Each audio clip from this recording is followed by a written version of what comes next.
Before we get started, I want to say a big thank you to all of our sponsors, but in specific to Klayvio, who are this week's featured sponsor. Now, Klayvio are an email service provider. They enable you to get your communications out to your various customers, very specifically in the e-commerce industry. They are an amazing company and likewise are running a bunch of webinars presently on all the changes that are going on with email marketing. So if you haven't had your fill after today's session, then do take the time to check out Klayvio and their sessions on everything regarding these email changes. Also, a big thank you to our other sponsors. We've got Frontify, Exclaimer, Redgate and Cambridge Marketing College. We'll speak about each of those in turn over the course of time. But the thing to say about all of them is that every one of them is sensational. Every one of them enables us to bring these sessions to you for free. So with all that said, that's my introduction done. So Eman, it's over to you. You're an absolute hero. So thank you for taking the time today. Hi, everyone. Thank you, Joe. Thank you so much for having me again. So this is my second Marketing Meetup talk. And honestly, the first one that I did was one of my favorites. Everyone that has approached me after that talk from the Marketing Meetup has been so lovely. So I'm always happy to come back to this amazing community. I am just going to share my screen. And I can absolutely just echo those statements and say that everyone is properly lovely in this community. So thank you. I'm so glad. They really are. Okay. So you should be able to see my screen. Is that all right, Joe? Gotcha. Yeah. Okay, cool. So, like Joe said, this conversation is going to be about the recent changes in email marketing, but not from a technical perspective, because I am not an email deliverability expert. I'm an email strategist and copywriter. So I want to translate what these changes mean for us when we're doing our email marketing on a day-to-day basis. What does it actually mean, and how should we be responding to these changes so that we can successfully do email in 2024? So the first thing I want you to do is tell me in the chat, how confident are you feeling about your email marketing strategy currently? Give me like a scale from 1 to 5. So 1 is not good at all. 3 is all right. 5 is absolutely amazing. Shoot, we get lots of 2s and 3s. We've got a 1 bestie. Yeah. A 0. We've got a 0. I'm here to help. Don't worry. Okay. We're winging it. Okay. 3, 3, 4, 4, 1, 3. We don't have a strategy. Okay, well, hopefully I can help you get started on one. 1 bestie. Okay, great. It's really helpful to kind of see where you're at right now. So let me introduce myself. I'm Eman Ismail. I'm an email strategist and copywriter. I work with businesses to basically help them make more money through email. And it's not just about money as well. It's really about strengthening your relationship between your business and your subscribers, because your subscribers are really just a valuable asset in any business. So I work with big companies. I've actually worked with a few charities, but I work with a lot of service providers, coaches, course creators, digital product makers, membership makers, and gosh, everything in between. So my specialism is email, but I kept it open, kind of who I work with, because I like to keep things interesting. I'm working with people from all different kinds of industries and businesses in all different kinds of industries, which keeps my job really interesting.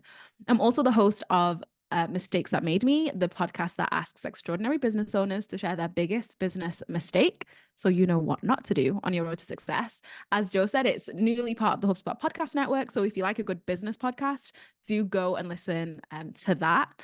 I'm also a pizza lover and a mama of 2. I have 2 boys who keep me very busy and who really have kind of inspired me to make sure that I have a great email strategy for my business so that I can be making sales when I'm not in my business, which is very helpful for a busy parent. These are some of the businesses and business owners that I've worked with, many more as well. And results I've got for myself and my clients. And the reason I'm sharing this is because a lot of you don't know me. And so you might rightly be wondering, like, who is she to be telling us anything about email? So these are the kinds of results I've been able to help my clients get. One client, I helped her generate 2.5 million in revenue with a currently 22-month-old evergreen funnel. Another client helped them with the email strategy and copy that I created for them. Hit a $170,000 course launch. For my own business as well, I launched, and at the time for this specific example, at the time I only launched to 422 people, a small segment of my email list, and was still able to have a $35,000 launch. And I'm talking in dollars, by the way, because a lot of my clients are American. So I naturally just kind of talk in dollars now. And in terms of my own open rates for my emails to the people who are signed up to my newsletter, my average open rate is about 50%. We know like the general average for most businesses is around 20%, and that's a good open rate. And so I love my email list. I love the people on my email list, and I've been able to create a great relationship with them and have that high engagement. I do just want to say, because I mentioned ConvertKit at one point in this presentation, that I'm an official partner for ConvertKit, which means I am part of their influencer program. And so I now have to, this is new to me, so I'm still getting used to this, but I now have to mention that anytime I mention them. So I'm just preparing you for later on when I do mention them. So we know that email deliverability has changed, but the first thing I just want to kind of confirm and get us all on the same page about is what even is email deliverability. It is simply the ability to deliver emails to subscribers' inboxes. So it's literally just making sure that your emails, the emails you send, are actually reaching your subscribers' inboxes. And obviously, if they're not reaching inboxes, that's a problem because your message is not getting to them. Google and Yahoo changed or created some new rules around deliverability for mass senders. So anyone kind of bulk sending emails, which means that applies to most businesses. These changes and updates were made to actually benefit the email user. So the aim is to create a safer, more enjoyable experience for the average Gmail or Yahoo email user. I think for a lot of us business owners, this update felt like a punishment. It felt like, they're just making things harder for us again. Like, do we really have to do this GDPR all over again? But actually, just like GDPR, this is for the benefit of users, of email users, and it's actually a good thing. And what it means is that email marketers have to really step it up across the board, and we're really not going to be able to get away with some of the dodgy stuff that the marketing kind of industry has been doing and has been doing for a while now. And it means that we just have to care a bit more, which I think is a great thing for email all around. So there are three parts to this update. And I did mention that I'm not going to go into the technical details, but I will very briefly just go over what the general changes were.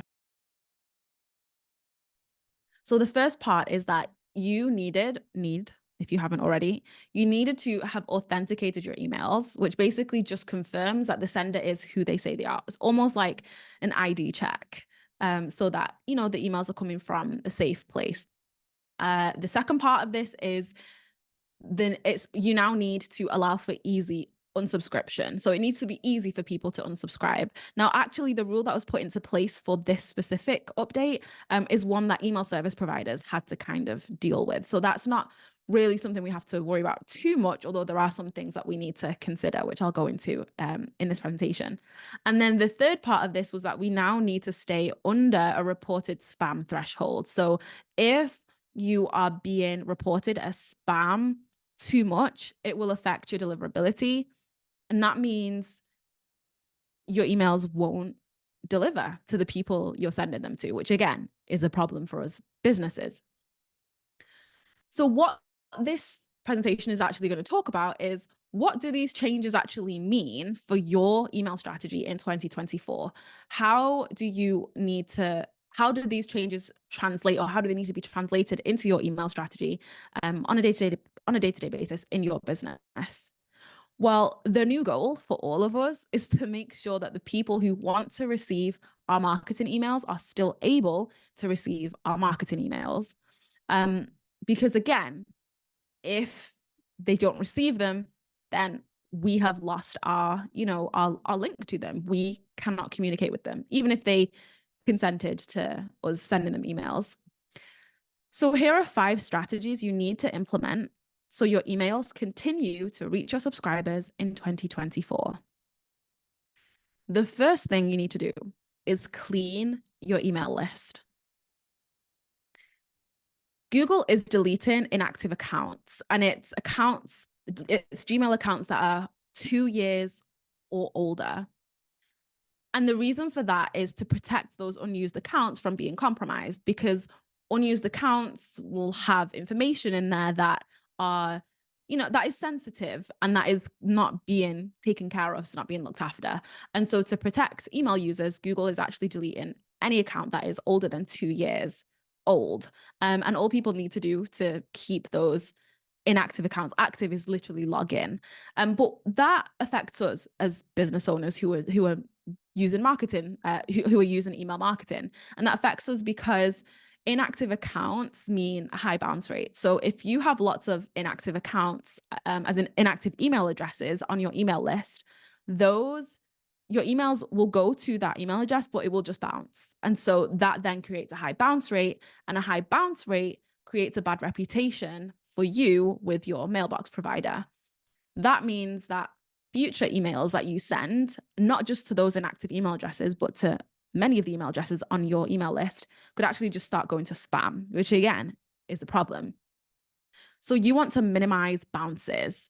And the way to minimize bounces and to overcome this issue is to remove inactive email addresses or unengaged subscribers. So I wanted to give you an example of what I did. Now, you can really take this as far as you want, because you could do an entire re-engagement sequence. That's multiple emails trying to re-engage those cold subscribers and get them to engage again. And by engage again, I mean just trying to get them to open an email or click in an email.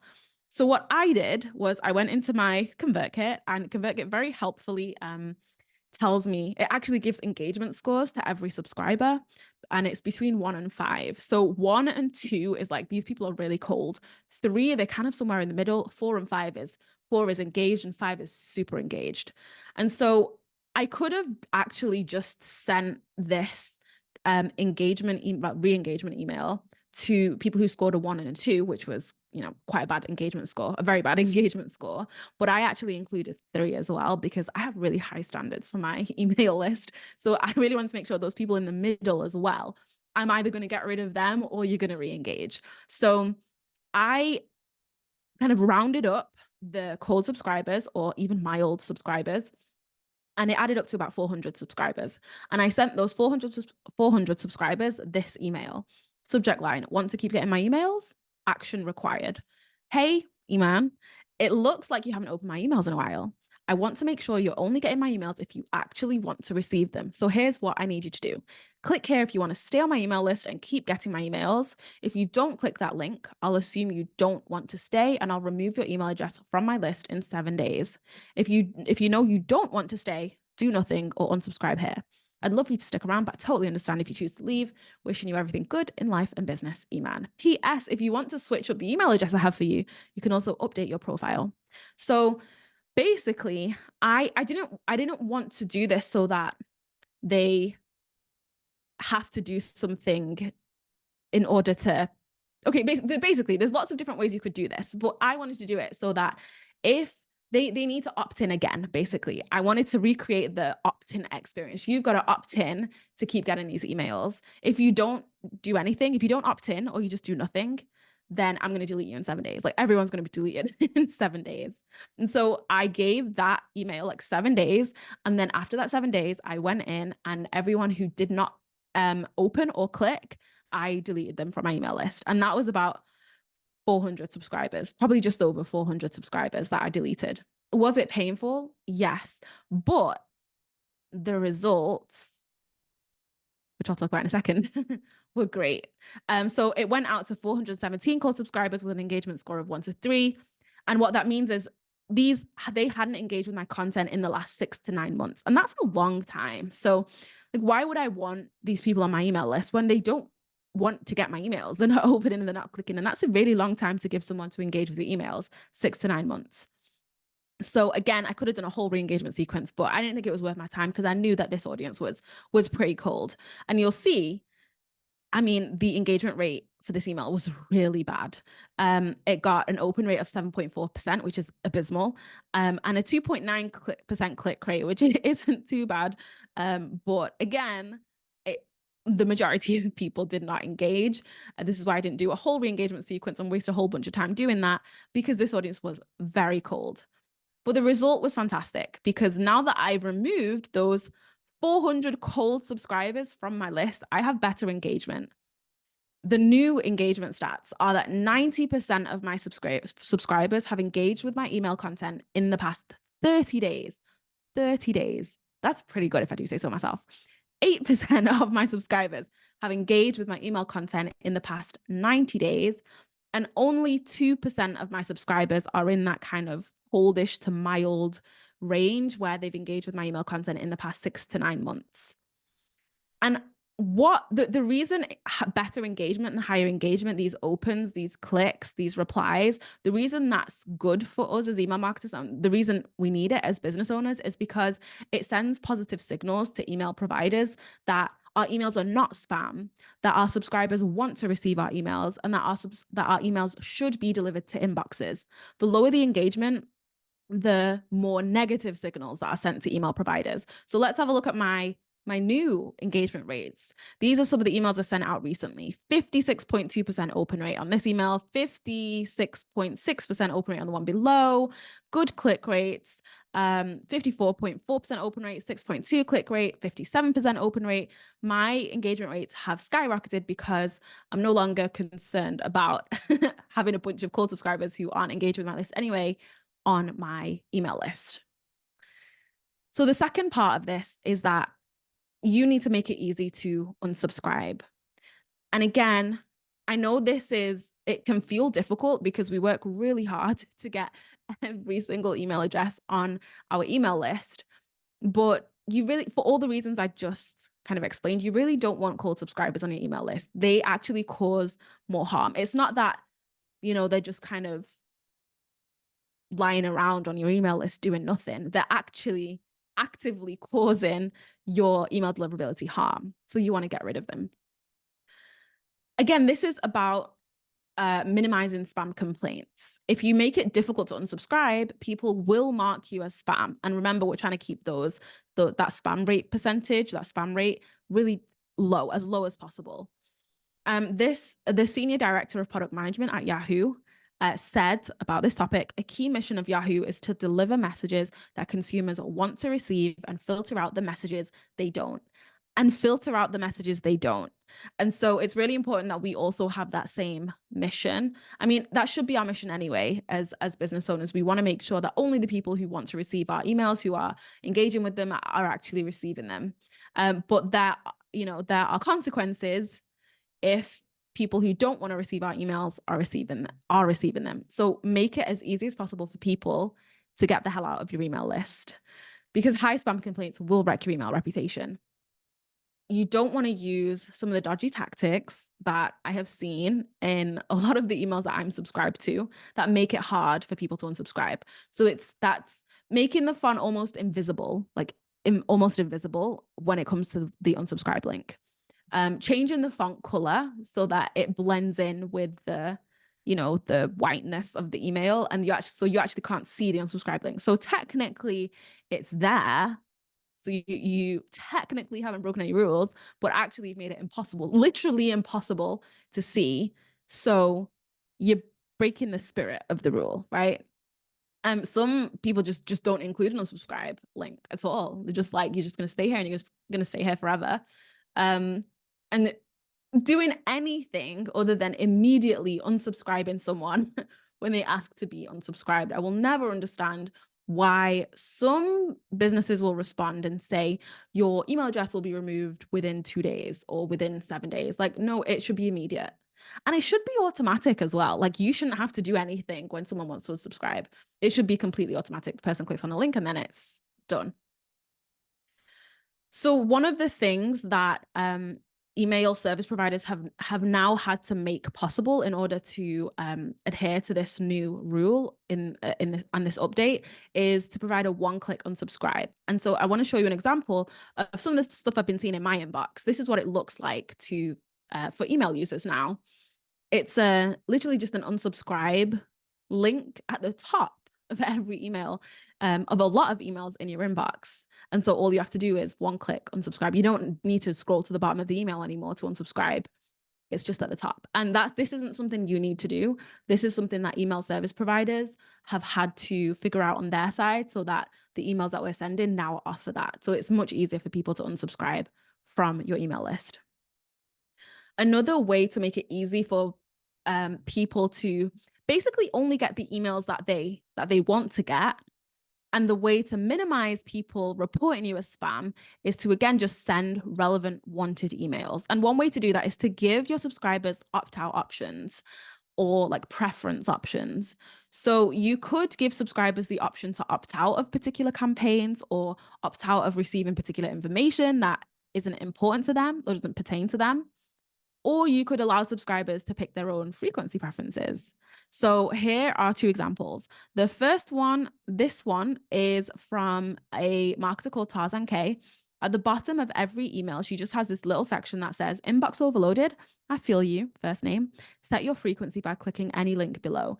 Then you can choose to receive her emails as she writes them, because she does send more than one weekly email. And that might be too much. That might be too much for some people. It's not for me because I love her emails. Or you could choose to receive her emails just once a week, or to just get a 1 monthly digest. And while I don't do that, because personally, I feel like if you don't want my emails, like if you don't want all my emails, like I'm cool for you to unsubscribe.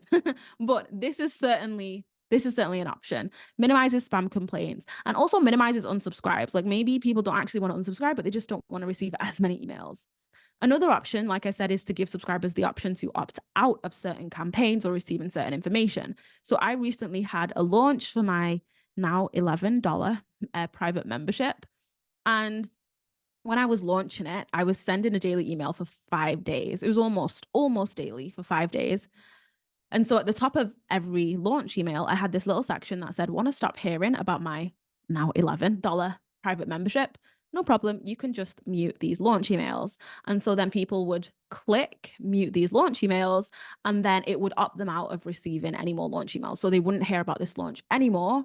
So I'm no longer annoying them with this thing that they don't want to hear about, but they're still on my email list. They didn't have to unsubscribe. They'll still continue to receive emails once this launch ends. And so I think this is really about just giving a bit more autonomy to your email subscribers, and allowing them to decide what is relevant for them. Another really important aspect is to stop assuming consent. So a lot of the time when someone buys a product or service, when someone signs up for an event, when someone signs up for a lead magnet or opt-in, they're automatically added to your email list or to your newsletter. And then you automatically start sending them marketing emails. When they didn't actually consent to receiving your marketing emails, they consented for you to send them the product or service that they purchased, or they consented for you to send them the information for the event that they signed up for, or they consented to you sending them the lead magnet or opt-in that they signed up for, not for you to email them every week with your regular newsletter or whatever else. You need your subscribers' express consent to send them regular marketing emails. So here's a great example. The Marketing Meetups sign-up form for this event and all events asks you to register now, your name and all your other details. And then it actually says at the bottom, get sent the recording. After each webinar, we write a roundup email with bite-sized takeaways, the video and podcast recording of the event, and invites to future events. This will subscribe you to the newsletter. Sign me up, Skipper. Or people just ignore it and then they don't sign up. That is the Marketing Meetup getting consent to email people to send people marketing emails, to add them to their newsletter. It is not assumed that just because somebody has signed up to an event that they then can just send them whatever they want. So when someone signs up to get my lead magnet, which is a free email class called the Email Rules, which I'll link to at the end of this presentation, you sign up to you enter your name and your email address, and then this comes up, courtesy again of ConvertKit, which is super, super cool and super helpful because it means I don't have to worry about GDPR. People have to consent to receiving promotional marketing emails, well, they can choose to, or they can choose not to, basically here. And so that means that I don't have to worry about this. People have given me their consent to send my marketing emails. So even when they sign up for lead magnets, so I can do that. Again, if you don't get this consent and then you start sending people your marketing emails, they'll likely report you as spam. And you'll start getting a lot of unsubscribes, and both of those things will impact your deliverability and could send your future emails to people's spam. Third part of this is you want to maximize engagement. So maximizing engagement means improving your open rates, click rates, response rates, i.e. direct replies, people actually replying to your marketing emails, and also forwarding rates. So how can we maximize engagement? You can improve your open rates by sending better emails. Quite frankly, it's as simple as that. Click rate, you can improve by including better calls to action, and more relevant calls to action, more strategic calls to action. Response rates and direct replies, you can improve by literally asking for replies, like ask for your subscribers to reply to your marketing emails when you want them to reply. And you can improve your forwarding rates by, again, telling your subscriber, by asking them to forward your email. So this is an example of the replies that I get when I send a newsletter, and I don't have a huge list. But I can expect a lot of replies when I send an email to my marketing list, to my email list. So much so that I have an entire folder dedicated to responses, and I struggle to reply, honestly. And that's one of the things I told myself. I struggle to respond to replies. I told myself in 2024, I'm going to do better at replying to people who reply to my newsletters, because this is a really great way to encourage that connection, build that trust, build that relationship with your subscribers, right? And before I just move on to the next one, I do want to say, again, the reason maximizing your engagement is important is because it sends those positive signals to your mailbox provider. It tells them every time someone opens your email, every time someone clicks on something in your email, anytime someone replies to your email, anytime someone forwards your email, all of these are positive signals that people want to receive your emails, that your emails are not spam, and that your emails should be continue to be delivered to people's inboxes. So that's why maximizing your engagement is a very important and effective way to make sure that your emails are still reaching people in 2024. And the fourth part of this is you're going to need to nurture your subscribers better than ever before. And by nurturing your subscribers, I mean that you're going to need to send more nurturing emails that really strengthen the relationship between your business or brand and your subscribers. Nurturing emails is all about connection. It's all about strengthening trust, that relationship, building trust, setting expectations. Nurturing is not about sales and getting sales. It really is about everything that doesn't involve the sale. It's about everything that comes before you can ever get a sale. So one way to nurture your audience really well is to have a welcome sequence. So the welcome sequence, and I'll tell you what that is in a second, but the welcome sequence is actually the most foundational part of any email strategy. And most businesses don't have one. I saw a stat recently that said businesses that have a welcome sequence generate up to 320% more revenue than businesses that do not have a welcome sequence. And the welcome sequence is not a moneymaker sequence. It is a nurturing sequence where usually the purpose isn't to make money. Usually the purpose is about, again, improving connection, improving the relationship between business and subscriber, and building trust. And the reason it impacts revenue is because you cannot have revenue until you have those things first. And that's what the job of the welcome sequence is. Now, a welcome sequence is a series of emails that you send to new subscribers immediately after they sign up to your email list. It's usually a series of 3+ emails. I recommend more because we all have more that kind of strategically needs to go into a welcome sequence. A lot of the welcome sequences I write are anything between 5 to 7 emails. A welcome sequence is automated. It goes out over a period of time.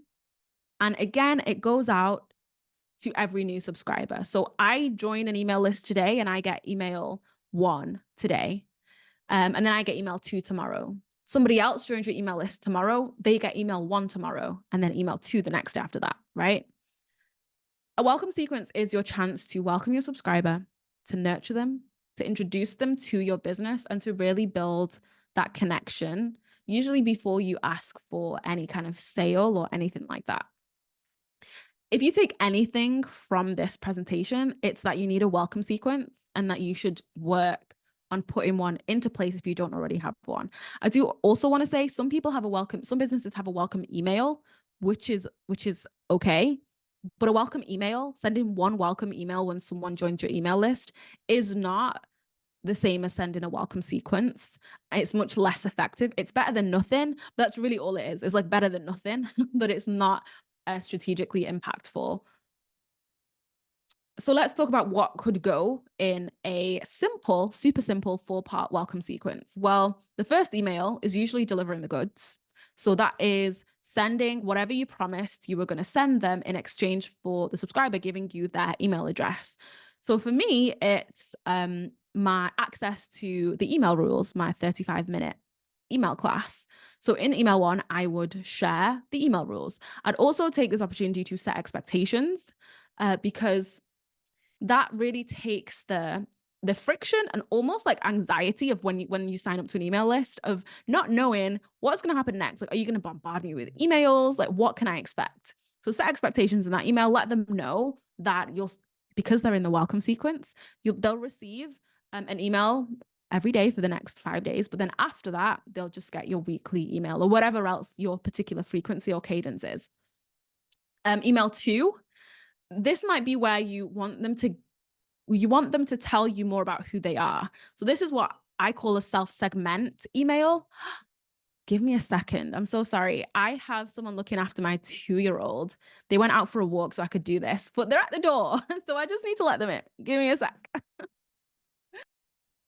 I love this. This is like reality. And we were speaking about this before we went live on today's session. And like, I just know that the community will be absolutely fine with this because, like, blooming heck, it happens to us all. We had it a few weeks ago with Billy Jones from Hootsuite, and his younger Billy came and joined, and he handled it beautifully, and so has Eman just there. So a lot of I'm fun. back. Sorry about that. I feel like, yeah, all the parents in the room, you get it. Daycare's closed today unexpectedly. So I was like, didn't see that coming. So email 2 is where you want them to tell you more about who they are. And you want to figure out who they are so that you can send them relevant emails, like the right emails, relevant emails, ones that they're actually going to open, that they're interested in, and that actually relate to them, that apply to them. In email 3, you want to introduce yourself, your business, your brand, maybe your founder, or your mission, your values, your philosophy, something that gives your subscribers more insight into who you are or who your business or your brand is. And that's why you maybe want to share what you do as well. So for me, this email is like how to work with me, how to hire me. And then email 4 could be like pure value. So for the marketing meetup, email 4 might be, here are the links to our most popular talks ever. You're not asking for anything. You don't want anything. You're just providing pure value. For me, email 4 is me linking to one of my most popular pieces of content, which is an email teardown that I did analyzing Kylie Cosmetics email strategy. That went down really well. And it went down so well that I decided to put it in my welcome sequence so that every single subscriber would have access to it and would see it. So again, that email is just pure value. And again, it's all about building that connection, building that trust. And that is really about painting you as, or your business as, the expert in your field. Okay, so the fifth part of this, and the fifth thing that you'll need to implement in your strategy in 2024, and this is the final one, is you're going to need to send targeted and relevant emails more than ever before. You can't continue to just send general email blasts anymore.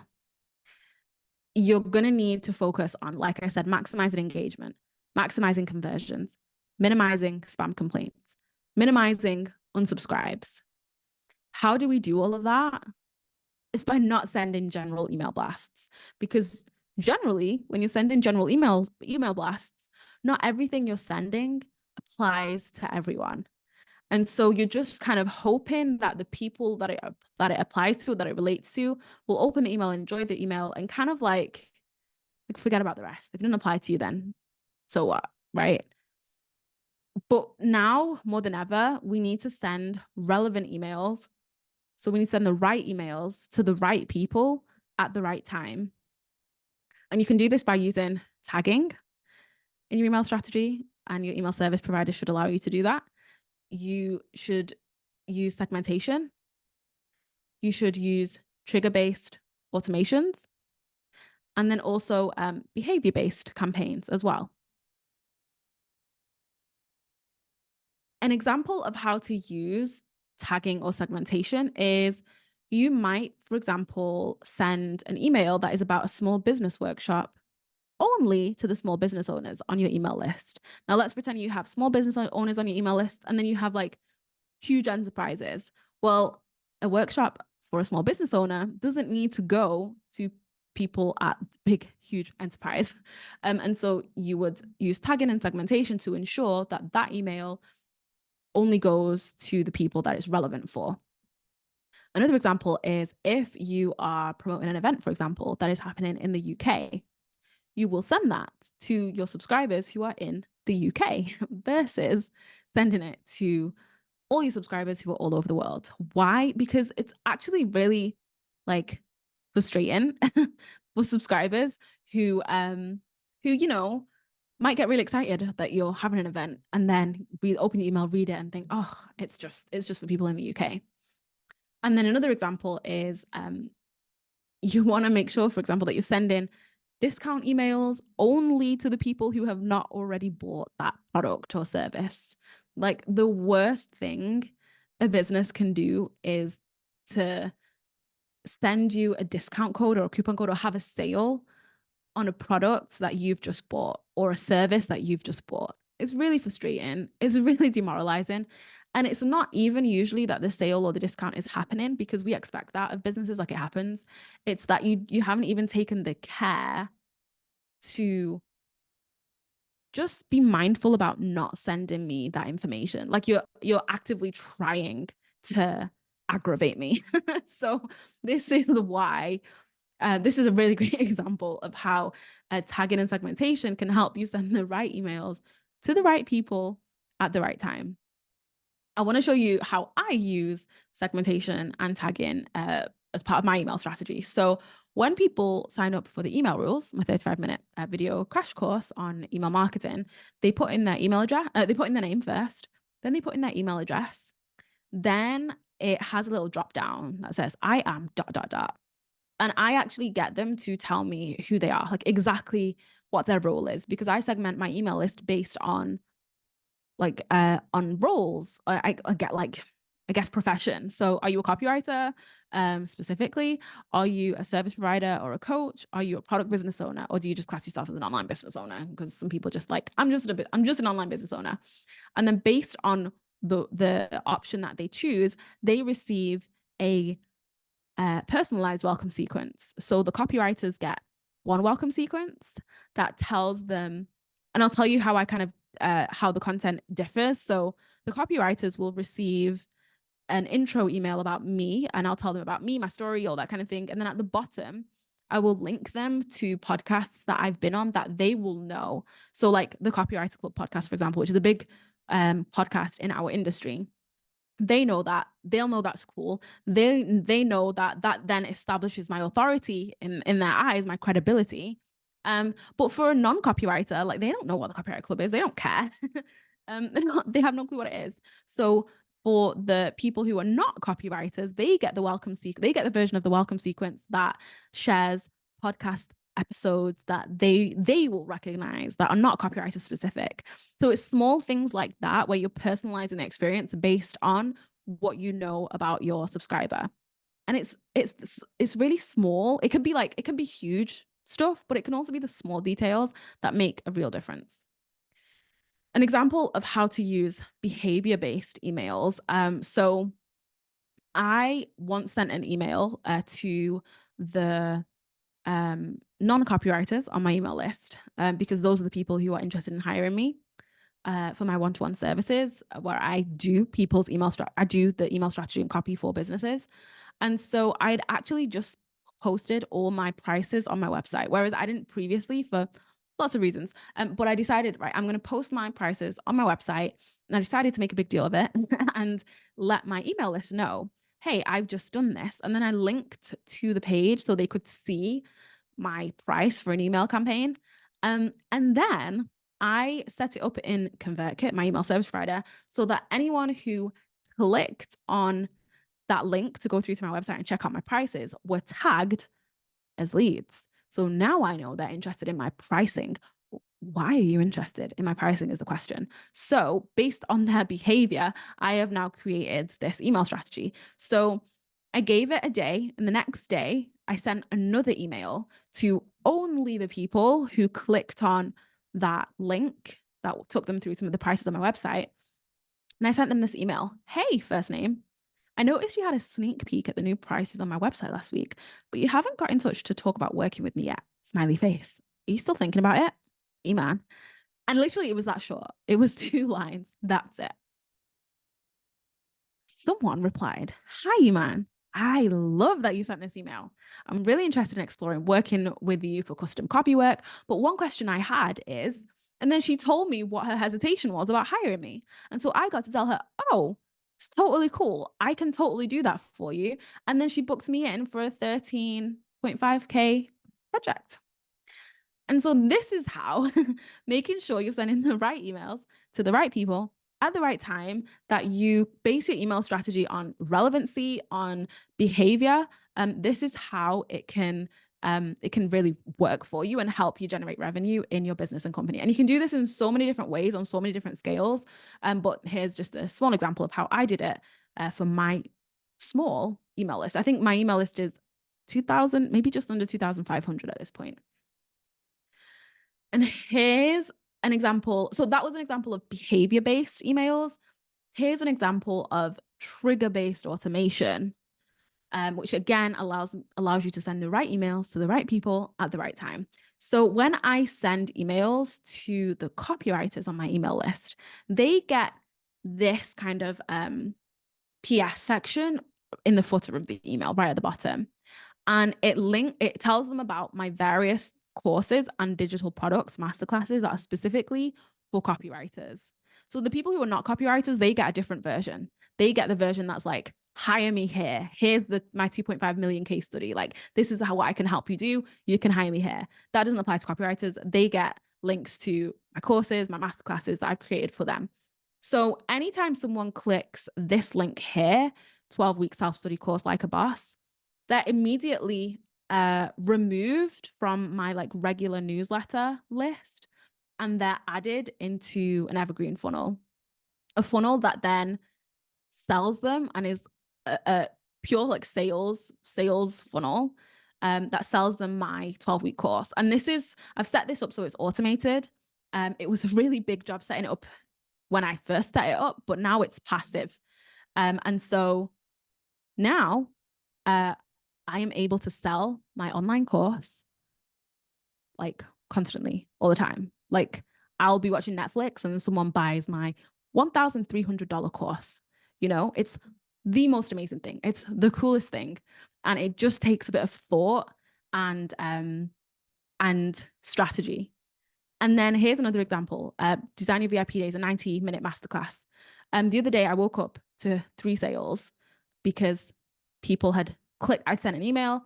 People had gone scroll down, clicked on this link, and then they'd been taken into an evergreen funnel that I created for this masterclass. And then 3 people bought. And you know, there's nothing like waking up to sales. So to summarize, here are the 5 things you need to focus on in order to do email successfully in 2024. 1, clean your list. 2, make it easy to unsubscribe. 3, maximize engagement. 4, nurture your subscribers. And 5, send targeted, relevant emails.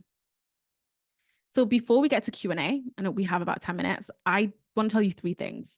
Now, this goes against all my copywriter instincts. I'm only supposed to tell you 1 thing, but I think you can handle 3.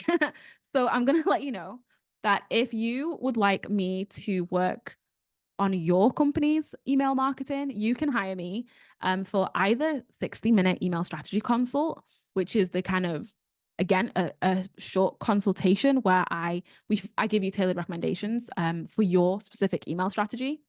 Or you can hire me to do done for you email strategy and copy. Like I can do the whole thing. Like if you don't have a welcome sequence and you realize, actually probably need a welcome sequence now, you can hire me to come up with a strategy and to write it all for you. You can also grab my free 35-minute email class, the email rules. It teaches you really actionable email marketing tips that you can put into action today. That's totally free. And I'm going to give you a link for that in a second. You'll also be signed up to my email list so you can see how I do email. And then the third thing is, if you love a good podcast, listen and subscribe to my multi-award winning business podcast, Mistakes That Made Me.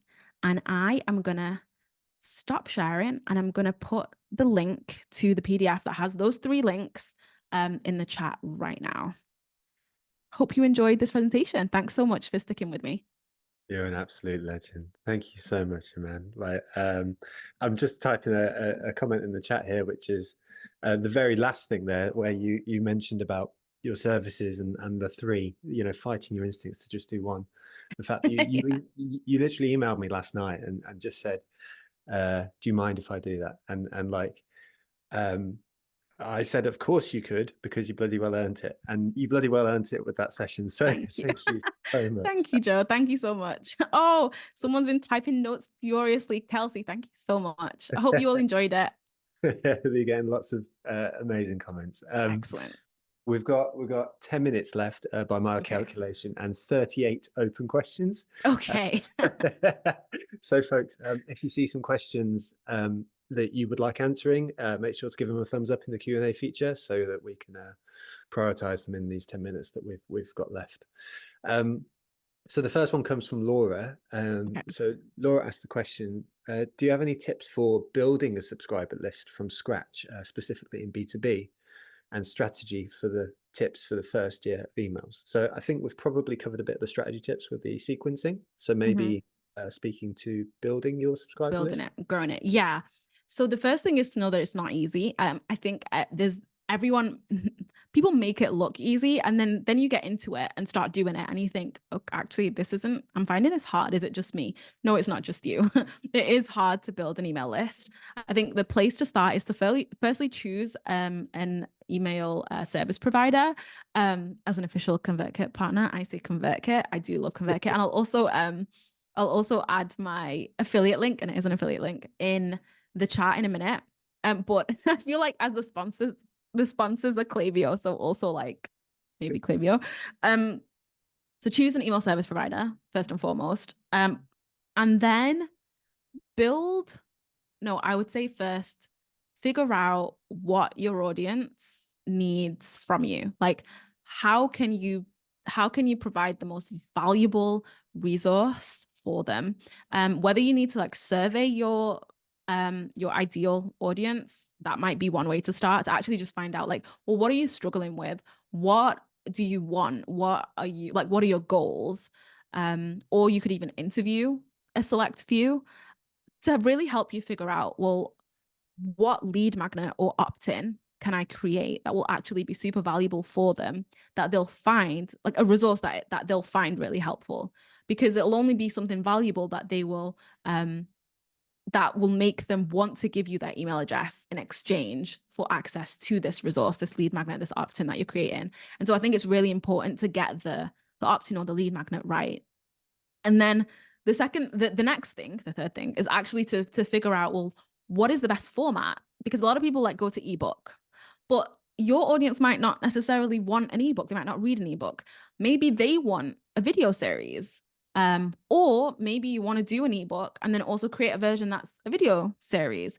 I have, for quite a few of my products, a video series and then the audio series where they can literally just plug it in like a podcast, subscribe to it as a podcast and listen to it on their favorite podcast player. Because some people don't want to sit at a computer and watch videos, but they do want to go on a walk and they'll consume it that way. Like, how can you actually create this in a way that will ensure they consume your content? So not just sign up for it, but consume it. Because once they do, that's when they'll start to understand your value, your expertise, how you can help them. And then the final thing I'll say is, after you've created it, the promo is like a whole different world. Like, there's the creation and then there's promoting what you've created. And it's really about just constant promotion, constant marketing, constantly talking about it, constantly posting about it, and never letting people forget that it exists, giving it pride of place on your website. When you do, I don't know, talks like this, for example, I'm always talking about the email rules, my free video series, so that people will join my email list. You've got to incorporate into like every part of your marketing. And don't forget, I feel like the promotion part is almost harder than the creation part, because once you've created it, it's done. But once you've created it, it's like, okay, now how do I get people to actually sign up for it? So I hope that helps, and I hope that gives you some starting steps. Hang on. I love that. Thank you so much. I mean, I love how your brain works as well, because you've clearly got such like a logical flow of like boom, boom, boom, point, point, point. It's like I'm a to-do list kind of girl. This is why I just joined Asana, and my entire life is like a series of to-do lists. There's always step one, step. I love that. I absolutely love that. If I could add a few very, very specific, very, very quick. Yes. I love your point there about making it central to everything. We always think about the newsletter as the engine of TMM, and like just to add to your point there. The second is the sign up form. Like, so many people put like, get the latest news and updates straight to your inbox, and it's like, it's the most, you know, sort of cliche thing to say, and so a very specific, like, here's what you're going to get, to your point about the ebook and stuff like that. Here's what you're going to get, and here's what you're going to get going forward. So Harry Dry at Marketing Examples does a great job where he says you'll get one newsletter a week or one tip a week or something like that. And it's very, very clear what people are going to get. And then the last thing that I've reflected on as well, because you spoke about why people want it, is after folks are signed up, we just have one question which people can go to after they've signed up, which says, how can we help you with this newsletter? And so we've got like 2,000 responses now where people have like said, this is what you can do to help me. And so that's what we're now gearing the newsletter to as well. So like it sort of becomes that virtual Yes. circle. So I love it. Okay, so Nathan Barry, I'm gonna sound like a ConvertKit, not now, but he's the founder of ConvertKit. Okay, he actually talks about flywheels. So it's this idea of creating a system in your business that is you set it up one time and it's a flywheel, and it helps you, like, it just turns and turns and turns and basically helps you in some other way. So in that case, you one time invited people to reply and tell you how they want you to help them. yep. They do. This is like set forever. And so people are filling this in and sending you actual content ideas. And now when you're stuck for content ideas, you just go to the list and you see what they want. Oh, this is what they want. This is what I'll do next. It's amazing. It's So bang on. clever. Well, that's from Joanna Weeb. It's who's an amazing copywriter. Let's get to the next question, because it's Yes. 10:29, and I want to make sure that we get a couple in. So we've got a question from Rebecca who says, how do I know if I'm under the spam threshold? Because that was one of your points right at the beginning about sort of spam report. Yes. Let me just see if I can find what the actual percentage is. So you've got to avoid reaching a spam rate of 0.3% or higher. And basically your email service provider will tell you. So it generally gives you your unsubscribe rate. And so you just have to find it within your email service provider. They'll calculate it for you and tell you. Cool. That makes Yeah. perfect sense. And then in HubSpot, we've got like a analyze tab, which kind of gives you that statistic. So Yes. there'll be different versions of it. Yes. Man, do you have time to take 2 minutes more questions? Yes, that's fine. I do just want to say, someone asked, is there a discount for ConvertKit? There's no discount, but there is like a 30-day trial. So I'll put my affiliate link in the chat. And you'll get a 30-day trial, and then not based on anything that you do. It's not coming from you, but if you sign up through me, I'll get a little bit of a thank you from ConvertKit. Love it. So the next question we got from Simon Webb, who says, our CEO insists on sending small newsletters out through our CRM, typically to 30 to 50 people. These are very low open rates and engagement rates, and I'm worried that they're damaging our long-term potential. Based on what you've shown us, I'm now more confident. Do you agree that these small distributions at poor performance is a risk? So can you say the beginning of that again? Just the beginning. I just want to make sure I understand. Yeah, they're sending small newsletters out through the CRM, typically at 30 to 50 people, which have typically low open and engagement rates. Okay, that's strange to me because in my experience, the smaller the segment, the higher the open rate. Like when people tell me, oh, I got 100% open rate, oh, I got 9% open rate, I'm always very skeptical. Like, okay, well, how many people did you send the email to? Like 10 people? Okay, great, 10 people opened. So in my experience, the smaller the segment, the higher the open rate should be. So the fact that you're sending emails to small segments, to me, that for me isn't a problem at all. The problem is actually the open rate. Like, why are they not opening? Are they not interested in the content? Are they not interested in what's inside? Is it simply just your subject line? Do you just need a better subject line? For me, the sending an email to a small segment is fine, is good. Actually, the bad open rates are what is surprising here, and that's what I'd look into. Nice, that's perfect. Love that. Thank you. Let's go to Sophie for the last one. What I'm going to do is also capture these the questions that have come in. I'll send them through to you so that you've got 36 LinkedIn posts. Oh, yes, love it. Flywheels. Thank you. Flywheels. So next question comes from Sophie, who says, do you have any tips for writing really strong call to actions that improve your engagement rates? I do, yes. So be specific, as Joe said.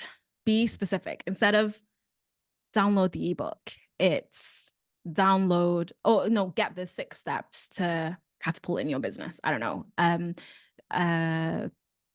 Find out how to double your conversions, So be really specific in what the value is, right, of downloading the thing or of doing the action that you want them to do.